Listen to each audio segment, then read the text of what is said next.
무시무시합니다. 이단은 성도를 돼지로 만든다. 제가 하고 싶은 말씀이 아니고요. 이미 베드로후서를 통해서 우리에게 주시는 하나님의 메시지입니다. 제가 이미 여러분의 말씀을 들었습니다마는 베드로후서는 베드로전서를 기록하고 약 3년에서 4년이 지난 뒤에 베드로가 소아시아에 흩어져 있는 성도들에게 쓴 편지라고 했죠.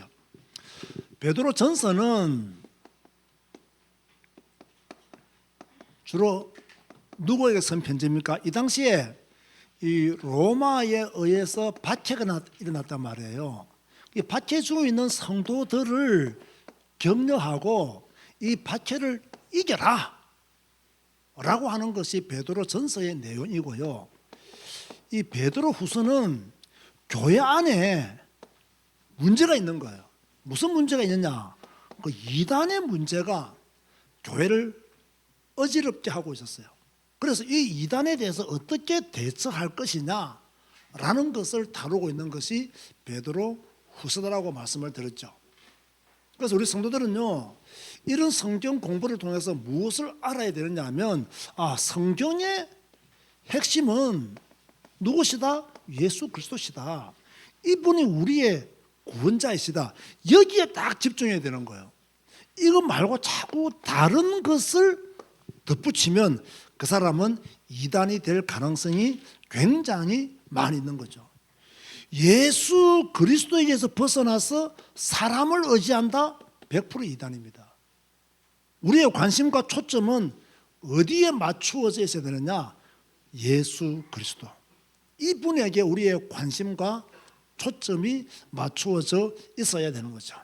여러분의 신앙생활 제1순위가 예수 그리스도 되시기를 주의 이름으로 축원드립니다. 자, 그러면서 우리가 지난 주에 베드로후서 1장을 배웠잖아요.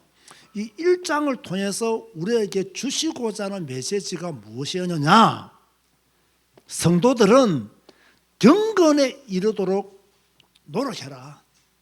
경건한 연습을 해라. 왜 성도들은 경건하도록 노력해야 되느냐? 경건해야 실족하지 아니한다. 아주 중요한 말씀입니다. 여러분이 이 땅에 살면서 실족하지 않기 위해서는요, 경건에 이르기를 열심히 연습해야 돼요. 그래야 세상에 물들지 않고 믿음의 삶을 살 수 있어요.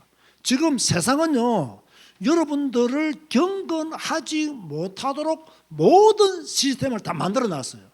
여러분들을 믿음의 생활을 성공하지 못하도록 세상은 모든 시스템을 다 깔아놨어요. 이때 성도들이 경건에 이르도록 연습하지 않으면 100% 실족한다. 이미 베드로후서를 통해서 우리에게 주고 있는 메시지예요. 그런가 하면 이 당시에 교회 안에서요, 예수님의 재림을 의심하는 자들이 있었거든요. 그래서 베드로가 죽기 전에 뭐였냐? 예수님의 재림은 확실하다. 그걸 지금 베드로후서를 통해서 이미 말씀을 통해서 우리에게 증거해 주고 있는 거예요. 예수님께서 하늘로 올라가실 때 다시 오시리라고 말씀했다. 누가 직접 들었어요? 베드로가 직접 들었잖아요.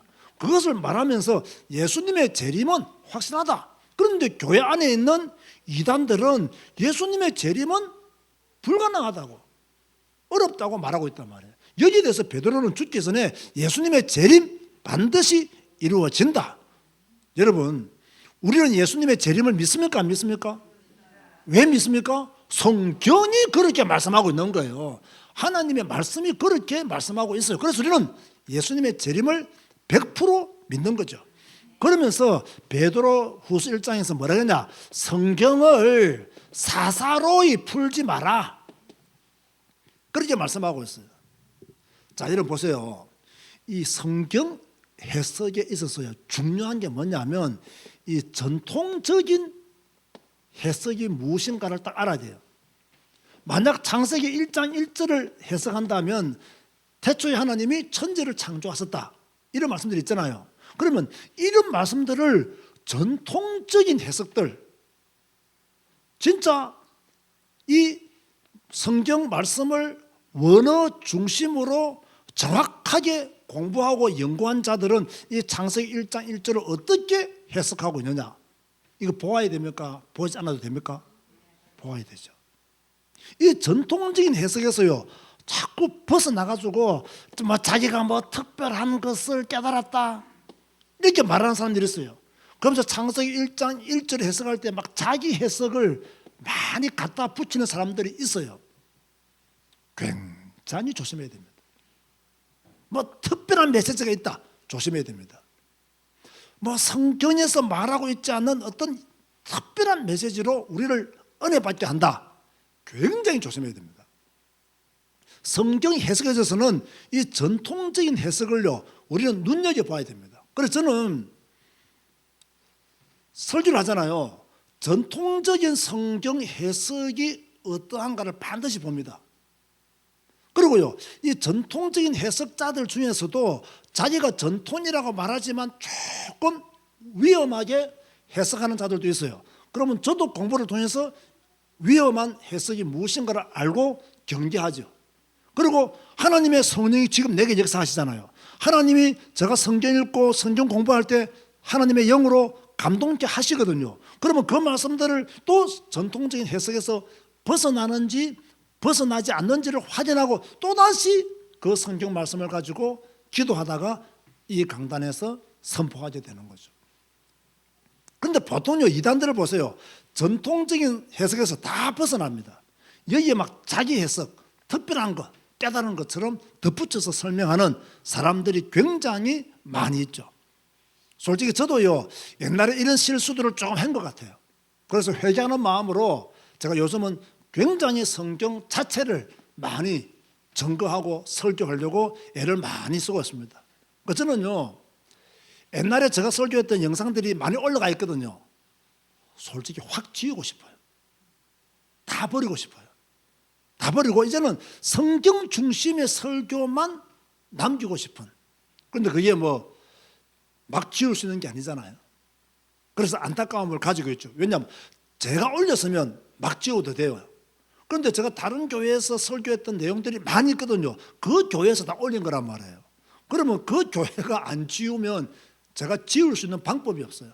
그렇다고 일일이 전화해서 제가 몇 년도 몇 월에 강의한 설교 영상을 좀 내려주세요 부탁할 수도 없잖아요. 어쩔 수 없죠. 그것도 내가 져야 될 십자가이면 뭐 십자가를 져야 되죠. 자, 그러면서 우리는요 2장을 구분해 볼 필요가 있죠. 굉장히 중요하죠. 1절에서 3절 말씀은 어떤 내용이냐, 이미 제가 교재를 올려드렸죠. 이 거짓 선지자 또는 이 거짓 교사 선생들, 이 사람들은 누구를 끌어들이느냐, 이단을 끌어들인다 라고 그렇게 2장 1절에서 3절에 말씀하고 있고요. 그 다음에 4절에서 10절 상반절까지는 어떤 내용이 할 때면요, 이단은 반드시 하나님의 심판을 받는다. 누가? 하나님은 이단을 반드시 심판한다. 그 다음에 10절 하반절부터 22절 말씀까지는 이단들은 반드시 도덕적으로 부패한다. 자, 이런 내용들이 베드로후서 2장에 기록되어 있어요. 사실 이렇게 몇 절 구분하는 것은요, 뭐 신학자들마다 조금 다를 수 있고 목사들마다 조금 다를 수 있습니다. 성경을 어떤 관점에서 보고 나누느냐에 따라서 조금 다를 수 있으니까 이런 것 때문에 여러분이 신경 쓸 필요는 없습니다. 여러분은 그냥 우리 목사님은 이렇게 성경을 나누었구나, 그 정도만 생각하시면 됩니다. 이것이 꼭 진리다라고 제가 주장하고 싶은 생각은 전혀 없습니다.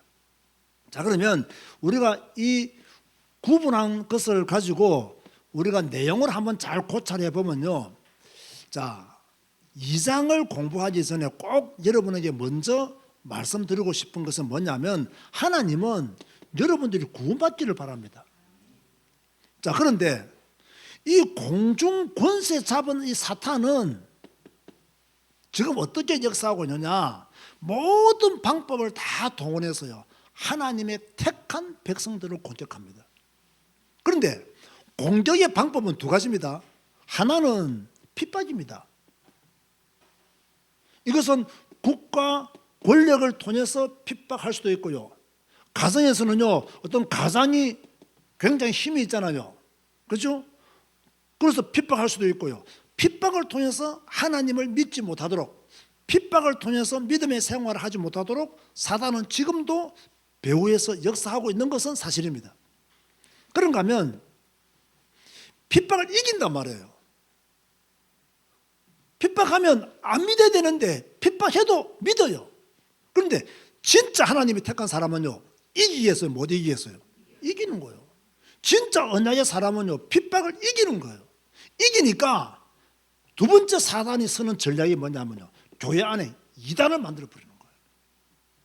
그 사람을 미혹하기 위해서, 그 사람이 믿음의 삶을 살지 못하도록 여러 가지 막 사설들을 만들어서 그 이상한 궤변에 빠지도록 딱 이렇게요, 사단은 역사하고 있는 거예요. 제가 오늘 여러분에게 이단의 특징을 몇 가지로 설명해 드리면요, 첫 번째는 무엇이냐면 복음의 진리를 왜곡시키는 것입니다.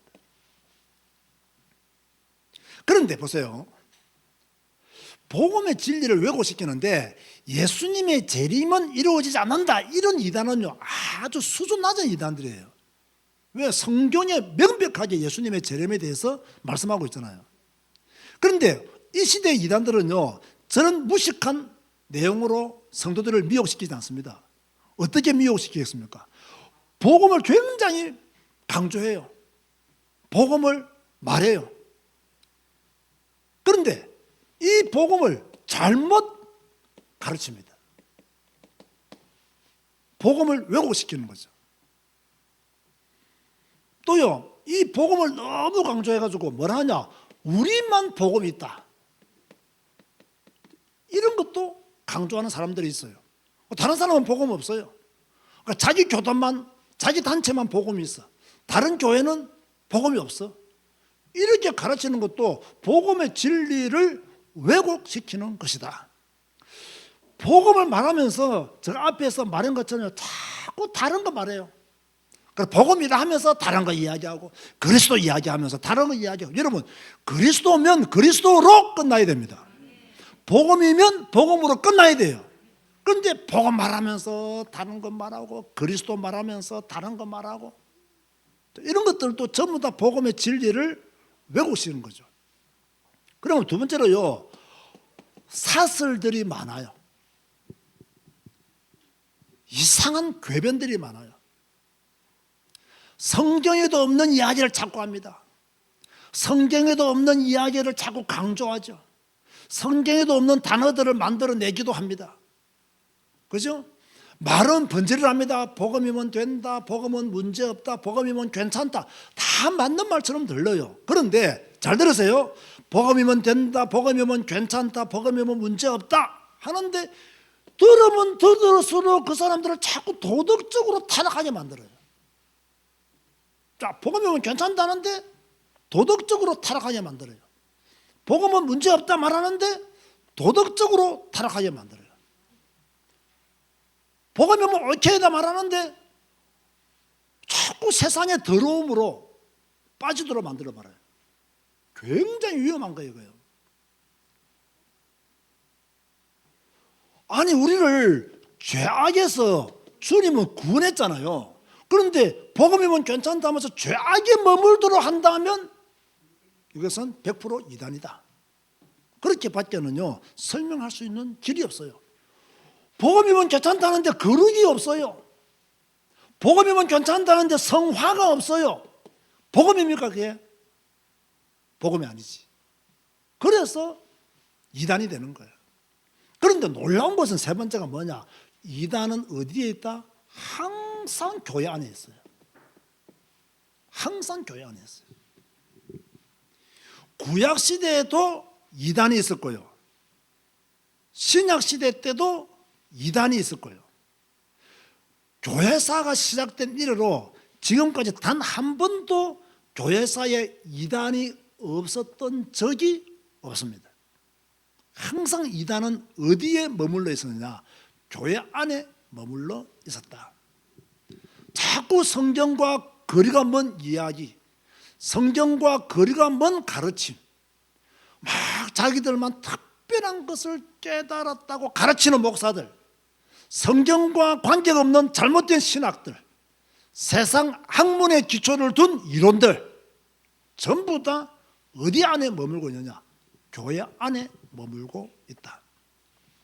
제가 아주 무서운 이야기를 하나 할게요. 사탄은요, 성경 또는 복음의 탈을 딱 서요. 일단요. 그래야 성도들을 속일 수 있겠죠. 성경, 복음의 탈을 딱 서고요, 성도들을 속입니다. 우는 사자같이 교회 안에서 활동합니다. 그리고는요, 어떻게 해버리느냐? 나중에요, 그 성도들을요, 사탄에게 던져버립니다. 이게 무서운 거예요. 이게 무서운 거예요. 그래서 이단은 항상 이렇게 역사하고 있는 거예요.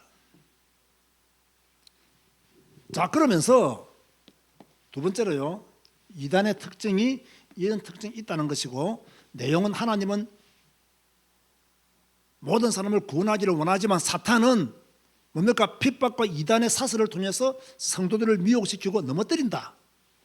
두 번째가 무엇이냐면요, 이 교회 안을 파고드는 이단의 수법이 있어요. 그게 1절에서 3절에 나오는데요, 이미 교회 안에 누가 있다? 이단이 있어요. 거짓 선지자들, 거짓 선생들이 있다라고 1절에 말씀하고 있죠. 그런데 엄격히 말하면 이 사람들은요, 하나님의 부름을 받은 사람들이 아니에요. 그런데 하나님 부름을 받은 사람인 것처럼 교회 안에서 활동을 해요. 쉽게 말해서 광명한 천사들이다, 그 말이에요. 이런 사람들이, 이 광명한 천사들이 먼저 교회 안을 딱 파고들어서 다른 진짜 이단들을 또요 끌어들여요. 이게. 그게 1절에서 3절의 내용이에요. 그래서 보세요, 이단의 특징에 대해서 2절에 이렇게 말씀하고 있죠. 여럿이 그들의 호색하는 것을 따르리니 이로 말미암아 진리의 도가 비방을 받을 것이요. 여러분, 호색이 뭐예요? 호색. 이거는 성적인 죄입니다. 이거는요, 성적인 죄잖아요.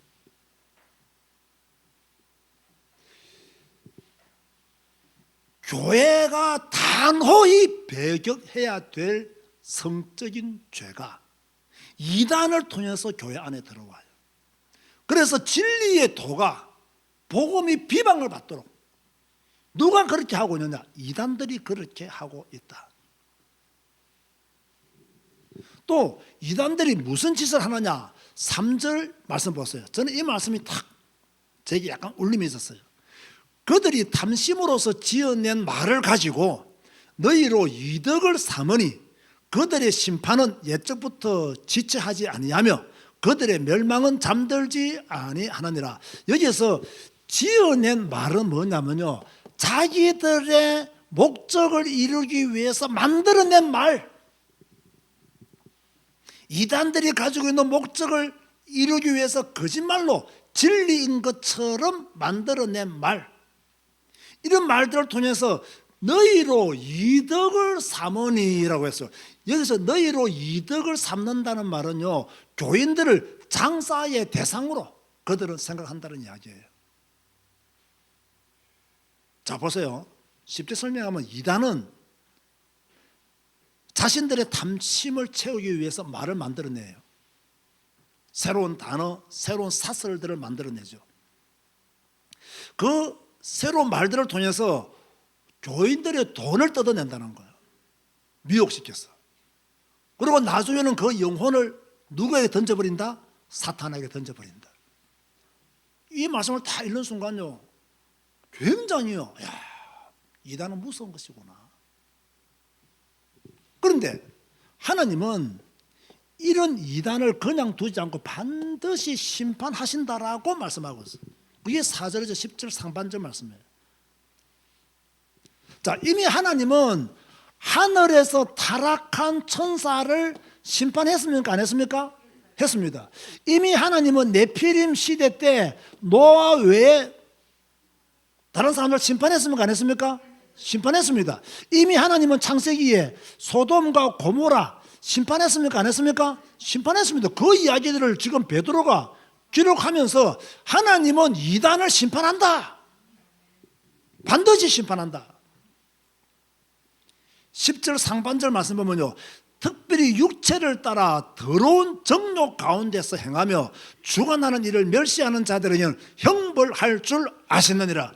육체를 따라 더러운 정욕 가운데 행한 사람들 하나님은 반드시 심판한다. 그렇게 말씀하셨어요. 이단은 멸망당합니다. 잠시 흥할 수 있습니다. 그러나 이단은 멸망당합니다. 그런가 하면 네 번째도 재미있어요. 이단은요, 제가 재미있게 설명하기 위해서요, 뻔뻔하다라고 했어요. 이게 10절 하반절에서 22절이에요. 이단은 뻔뻔하다. 제가 빨리 읽을게요. 10절 보면요, 이들은 당돌하고 자긍하며 떨지 않고 영광 있는 자를 비방한다. 이단들이 당돌하고요, 이단들이 자긍하면요, 떨지 않고 영광 있는 자를 비방한다. 12절을 보면요, 이성 없는 짐승이 됐습니다. 여기서 이성 없는 짐승은요, 양심이 화인 맞아서 양심조차 없다. 누가? 이단들이. 14절 보면요, 음심이 가득한 눈을 가지고 범죄하기를 거치지 아니하고 굳세지 못한 영혼들을 유혹하며 탐욕에 연단된 마음을 가진 자들이니 저주의 자식이다. 저는요, 탐욕에 연단된 마음을 가진 자들이니 저주의 자식이다. 이단들은 탐욕에 연단된 마음을 가지고 있기 때문에 이성 없는 짐승이다 이 말이에요. 당돌해가지고요, 영광 있는 자들을 비방하는 거예요. 그런데 이 이단들은 15절과 16절 보면요, 발라함의 길을 따른다. 우리가 이미 잘 알고 있는 내용이잖아요. 17절 말씀에 이 사람들은 물 없는 샘이다. 여러분, 샘에 물이 있어야 됩니까? 없어야 됩니까? 있어야 되는 거죠. 그런데 물 없는 샘이라는 거예요. 그런데 거기서 무슨 샘을 얻을 거라고, 물을 얻을 거라고 달려듭니까? 18절 19절 보면요, 허탄한 자랑을 하며 겨우 엄난을 피한 자들을 계속 유혹한다. 계속 유혹한다. 누구를? 겨우 엄난을 피한 자. 여기서 겨우 엄난을 피한 자는 초신자들, 믿음의 시작을 이제 곧 한 사람들, 그 사람들을 계속해서 이 뻔뻔한 이단들이요, 계속 미혹시킵니다. 계속 유혹한다는 거예요. 무섭죠. 그러면서 20절에 22절에 보면 이단의 미혹을 조심해라. 자, 20절 한번 볼까요? 2장 20절 22절 다 같이 한번 큰 소리로 합독합시다. 시작.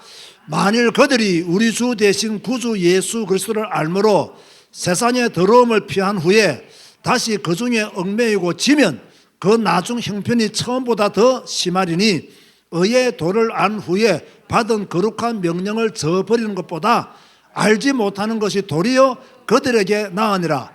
참된 속담에 이르기를 개가 그 토하였던 것에 돌아가고 돼지가 씻었다가 더러운 구덩이에 도로 누웠다는 말이 그들에게 응하였도다.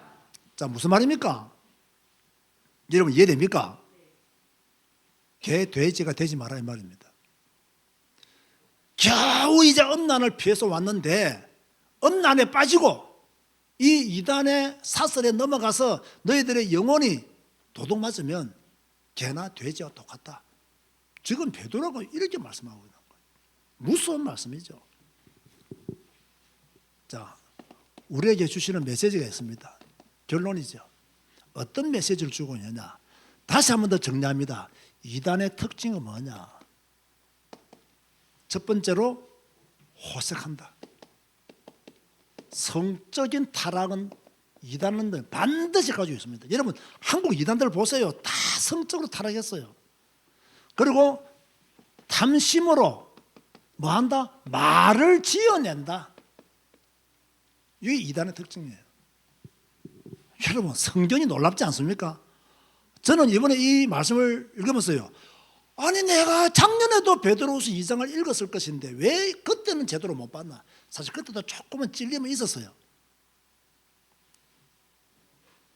작년에 그전에도 그 앞에 연도도 읽었는데 그때마다 사실 베드로서 2장이요 조금 마음에 울림이 있었어요. 그런데 이제 딱 올해 들어와서 보니까 확실히 보여지게 되는 거죠. 하나님은 이단을 심판한다 안 한다? 심판한다. 숨길 수 없습니다, 여러분. 숨길 수 없어요. 어떤 경우에도 이단은 하나님의 심판을 피할 수 없다. 그게 베드로후서 2장이 말씀하고 있는 내용이에요. 우리 성도들은 절대로 개나 돼지가 되면 된다 안 된다? 안 된다. 그러면 지금 베드로가 말하고 있는 이 개, 돼지는 누구를 향하여 말하고 있는 겁니까? 이런 이단들의 사슬에 빠진 자들, 그렇죠? 그런 어리석은 성적인 타락과 성적인 죄에 빠진 사람은 개나 돼지와 같아. 너희들이 전에 피해서 왔지 않았느냐? 왜 다시 먹고 다시 토하느냐? 왜 다시 너희들이 들어놓느냐? 그래서 우리 제자교회 성도들, 모든 언택트 교회 성도들은 흰옷을 계속 입고 다녀야 될 줄로 믿습니다. 흰옷을 계속 입고 다녀야 돼요. 다른 거 하면 안 돼요. 우리가 하나님의 자녀들이잖아요. 택하신 족속이요 하나님의 나라들이잖아요. 우리가 그리스도로 말미암아 깨끗함을 얻었잖아요. 다시 더러움으로 돌아가면 안 된다는 거예요.